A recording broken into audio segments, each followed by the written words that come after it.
Foi um ano de profundas mudanças e desafios em escala global, marcado por eventos significativos que moldaram o cenário político, social e cultural. A Guerra do Vietnã se intensificava, a Guerra Fria polarizava o mundo e movimentos de direitos civis ganhavam força. Na Alemanha, e em particular em Frankfurt, o ano foi palco de transformações importantes, reconstrução e crescimento. A Alemanha Ocidental continuava sua reconstrução após a Segunda Guerra Mundial, com um rápido crescimento econômico e industrial. Divisão. A Alemanha Oriental, sob influência soviética, permanecia dividida pela Cortina de Ferro, com o Muro de Berlim como símbolo da divisão. Centro cultural e financeiro. Frankfurt se consolidava como um importante centro cultural e financeiro da Alemanha Ocidental, com uma economia dinâmica e uma vida cultural vibrante. Guerra do Vietnã. O conflito no Vietnã escalou em 1965, com o aumento do envolvimento militar dos Estados Unidos. As imagens da guerra chocaram o mundo e geraram protestos em diversos países. Guerra Fria. A tensão entre os Estados Unidos e a União Soviética continuava alta, com a corrida armamentista e a ameaça nuclear como pano de fundo.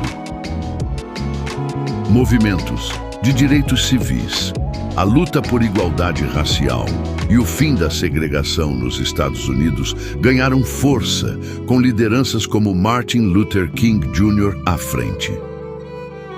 Descolonização. Diversos países africanos e asiáticos conquistaram sua independência, marcando o fim do colonialismo europeu.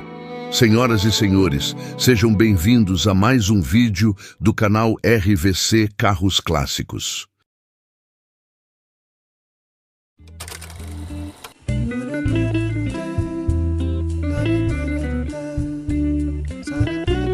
O ano de 1965 foi marcado por profundas transformações e eventos significativos, tanto no Brasil quanto no mundo. No Brasil, o regime militar consolidava seu poder enquanto a economia e a sociedade passavam por mudanças rápidas. Internacionalmente, movimentos políticos, culturais e tecnológicos estavam redefinindo o futuro. O presidente do Brasil era o Marechal Humberto de Alencar Castelo Branco, o primeiro dos presidentes militares. Este foi um período marcado por significativas mudanças políticas e sociais, bem como uma atmosfera de repressão e censura.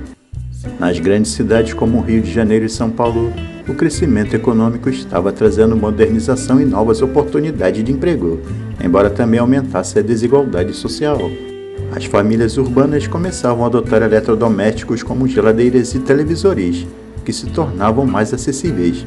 A televisão, em particular, começava a ganhar popularidade, embora ainda fosse um luxo para muitos. Já nas áreas rurais, a vida seguia um ritmo mais tradicional, com muitos brasileiros ainda dependentes da agricultura. A migração interna, com pessoas deixando o campo em busca de melhores oportunidades nas cidades, começava a se intensificar, preparando o cenário para desafios urbanos das próximas décadas. Falando de política, em 1965, a política brasileira estava sob forte controle militar. Nesse ano, foi implementado o Ato Institucional número 2, que dissolveu todos os partidos políticos existentes e criou um sistema bipartidário, composto pela ARENA, Aliança Renovadora Nacional, e o MDB, Movimento Democrático Brasileiro. A economia brasileira estava em expansão, impulsionada por políticas de desenvolvimento que priorizavam a industrialização e a infraestrutura. No entanto, a inflação e a desigualdade social eram problemas persistentes. Falando agora sobre a política internacional, esse foi um ano de intensas mudanças políticas e sociais no mundo. A Guerra do Vietnã escalava, com os Estados Unidos aumentando sua presença militar.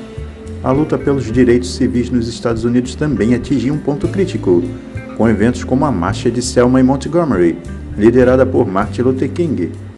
No cenário cultural, 1965 foi um ano vibrante.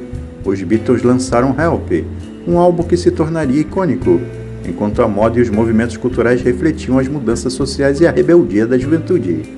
O filme Help dos Beatles não apenas consolidou a banda como um fenômeno global, mas também capturou o espírito da época, influenciando a música, a moda e a cultura pop em todo o mundo. No mundo dos esportes, 1965 foi um ano de grandes eventos. A Fórmula 1, por exemplo, viu o domínio do piloto britânico Jim Clark, que ganhou seu segundo campeonato mundial. Boxe também chamou atenção com lutas memoráveis, incluindo as de Muhammad Ali. 1965 vivia a efervescência do rock and roll no mundo todo. Mas e aqui no Brasil? O que mais tocava nas rádios? Vejamos.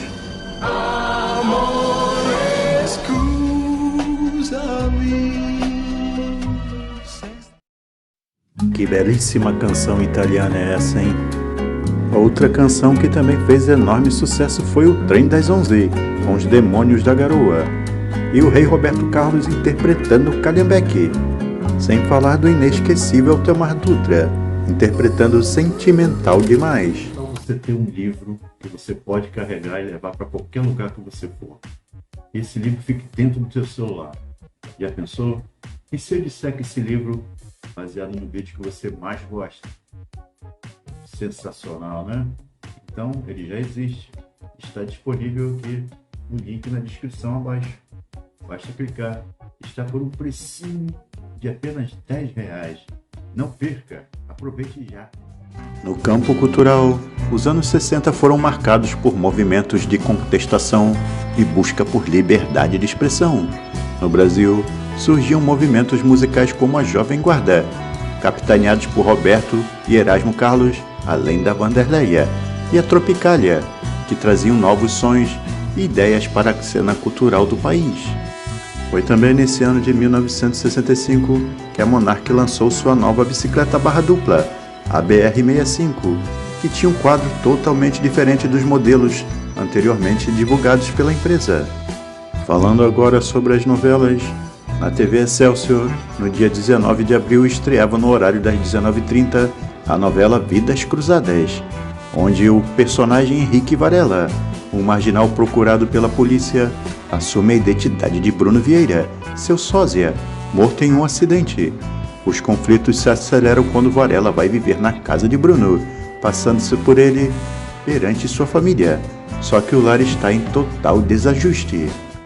No mundo dos automóveis, com o sucesso do primeiro Ford Mustang em 64, Lee Iacocca, gerente da Ford, buscou a expertise de Carroll Shelby para transformar o Mustang em um verdadeiro carro esportivo de alto desempenho. Em 27 de dezembro de 65, o primeiro Shelby Mustang, um Shelby GT 350, fez sua estreia pública. Em 16 de setembro de 65, a empresa brasileira de telecomunicações, a Embratel, era fundada pelo presidente Castelo Branco. Outra empresa que também foi inaugurada em 1965 foi a TV Globo. No dia 26 de abril, no Rio de Janeiro.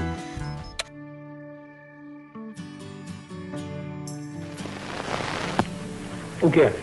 Só o creme cracker tostinho dizer que é gostoso? Não. Waffles, leite, queijo, carícia, clube cracker, rosquinha de coco, sanduíche, saltico, Maria. Vocês não entenderam? Vamos começar tudo de novo. Creme cracker, waffle, leite, sabor. Desculpe, mas já soltou o breque de mão? Isso. Com calma. Nossa embreagem devagar. Não tem importância. Dê partida novamente. Não. Põe um ponto morto primeiro. Não, assim não. Você já imaginou se não fosse um Volkswagen? E agora vamos aos destaques do ano de 1965 com relação ao mundo automobilístico no Brasil.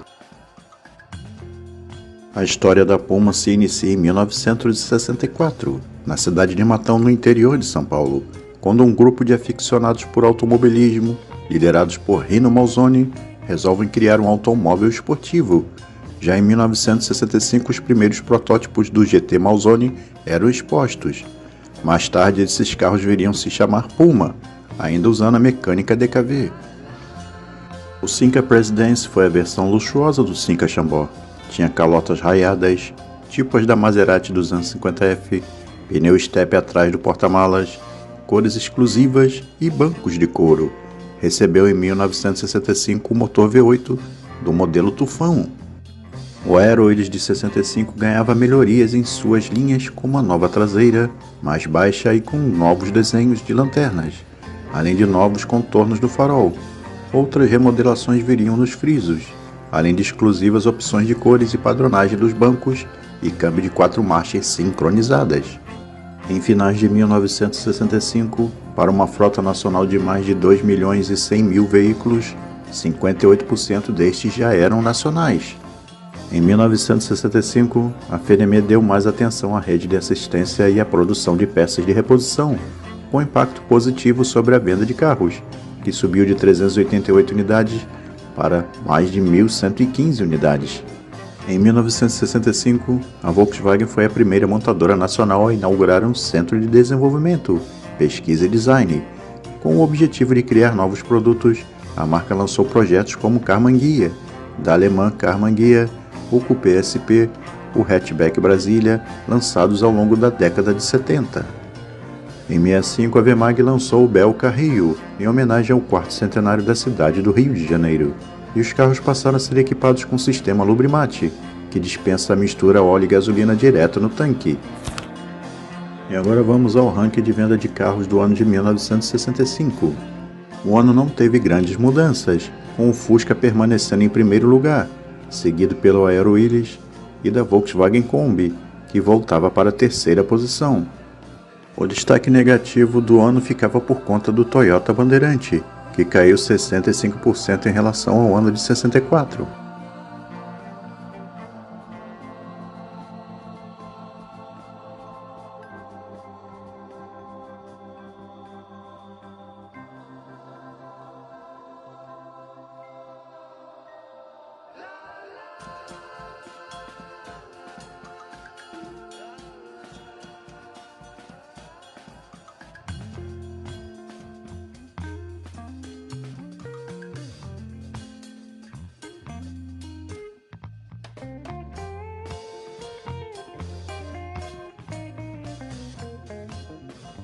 Agradecemos aos gentis amigos por terem assistido até aqui nosso vídeo. Não esqueça de curtir e compartilhar. Se ainda não for inscrito no nosso canal, se inscreva. E até o próximo vídeo, pessoal. A chamada Revolução Cultural, que teria o auge em 1968, já começava, tanto na música quanto no cinema e nos costumes. O feminismo, a briga pelos direitos humanos e outros movimentos libertários aconteciam no mundo, e ao mesmo tempo em que os regimes militares ganhavam força na América Latina, como a do Brasil. No dia 16 de novembro era lançada a sonda soviética Venera 3, que alcançava Vênus no dia 16 de fevereiro de 66, mantendo contato radiofônico com a Terra. Tornou-se o primeiro objeto terrestre a pousar em outro planeta, embora este pouso não tenha sido controlado. No dia 24 de janeiro morria em Londres Winston Churchill, estadista e político inglês, famoso pela sua atuação como primeiro-ministro durante a Segunda Guerra Mundial. No dia 21 de fevereiro, o ativista dos direitos humanos americano Malcolm X era alvejado mortalmente por extremistas muçulmanos durante um discurso no Audubon Ballroom de Manhattan, em Nova York. Foi também em 1965 a decretação do Ato Institucional número 2, que retoma as cassações, extingue os partidos políticos, impõe eleições indiretas para presidente, atribui a este o poder de decretar estado de sítio sem consulta prévia do governo, intervir nos estados, fechar o Congresso, demitir funcionários e emitir atos complementares e decretos-lei. Elis Regina inaugurava a música popular brasileira em 65, quando interpretava Arrastão, música feita por Vinícius de Moraes e Edu Lobo. O movimento é consolidado no Festival de Música Popular Brasileira da TV Record. O comportamento da sociedade sem dúvida influenciou a moda. Assim, É nessa altura que surgem as roupas unissex. Exemplo disso era o smoking feminino. A minissaia, entretanto, era a principal marca da década de 60.